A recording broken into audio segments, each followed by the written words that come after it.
Alright y'all, so today I want to do a very quick video to review the new 52 Supergirl Volume 2 Girl in the World.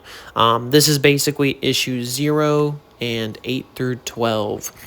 And just kind of wanted to give you my thoughts on this volume of this new 52 Supergirl, my honest to God opinions on it. Don't really have too much knowledge of the new 52 Supergirl, and I just kind of want to give you my thoughts on it, the pros and cons and everything.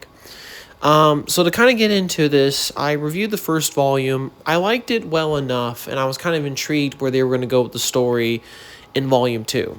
Now, I will say this, it's a little bit of a disappointing volume in certain aspects. I don't think it lives up to the quality that was the first volume of the new 52 Supergirl. But that being said, it's not necessarily bad, and I'm going to get into some of my pros. I did like some of the selection of stories here. For example, this volume basically picks up right after the events of Volume 1, after Supergirl's massive battle with the World Killers.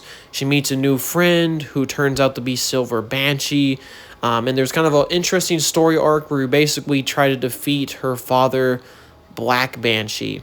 And we also get reunited with Silver Banshee's long lost brother, and we kind of get some interesting stuff. Like we kind of fight inside a sort of mental landscape that the Black Banshee has.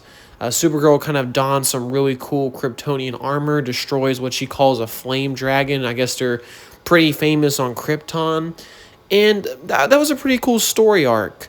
I will say this, though. I way prefer Silver Banshee's look from the older comics.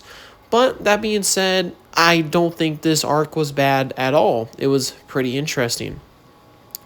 Now, I think after the Banshee arc kind of wraps up, we actually finally get her to meet Superman, but it's a very brief exchange, and I mean, it's cool enough. It's just like the first volume, but she doesn't stick around long enough, and she basically finds out that Simon Tycoons, if I'm saying that name, basically the evil billionaire guy I mentioned in my last volume review, is back here, but he's kind of reabsorbed into a creature that we found in the first volume called the Brain, and apparently he's offering Supergirl to help with something. Also, she fights some kind of nano sort of cyborg kind of sorts in the comic. And then we also get a lot of backstory with her. We get to learn that, Zor-El sent off Kara, sort of like, Kal-El with Jor-El did. And basically the hope was that he was basically going to send her to a yellow sun. And basically, the reason why it's explained in the comics is one of the big differences between Superman and Supergirl in terms of powers. Supergirl has most of her powers already when she's on the planet, and she has the ability to sort of expel energy. And it's kind of explained by the way of her, basically, her pod was orbiting a yellow sun for a very long time. And that kind of explains her sort of use of powers and energy. Pretty cool explanation, if I gotta say so. And like I said, there's kind of a drama.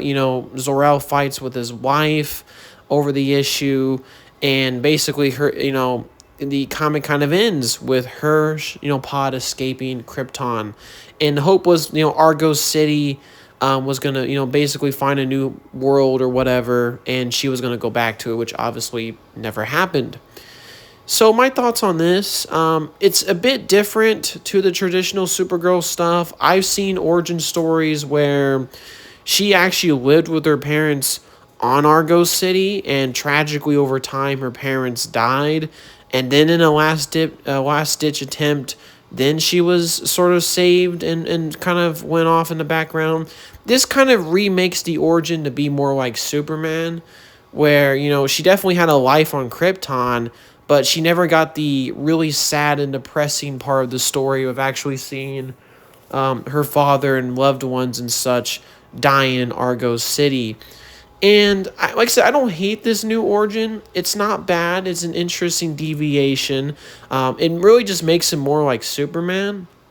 But I do still prefer the traditional, at least some of the traditional ones I've seen, where she actually lived with her parents when Argo City separated from Krypton, and then they slowly passed away. There's another comic called Supergirl Woman of Tomorrow that kind of explores that idea and what really impacted on her mental state and it's a really interesting aspect of the character. But regardless, decent origin story. And, there's a lot of predictable stuff in this comic. The Simon thing, him coming back, makes sense. But like I said, the volume that's included, and when you actually get volume 2 of this run, there's just not enough issues that follow up on that storyline. It feels kind of directionless and a little bit weird.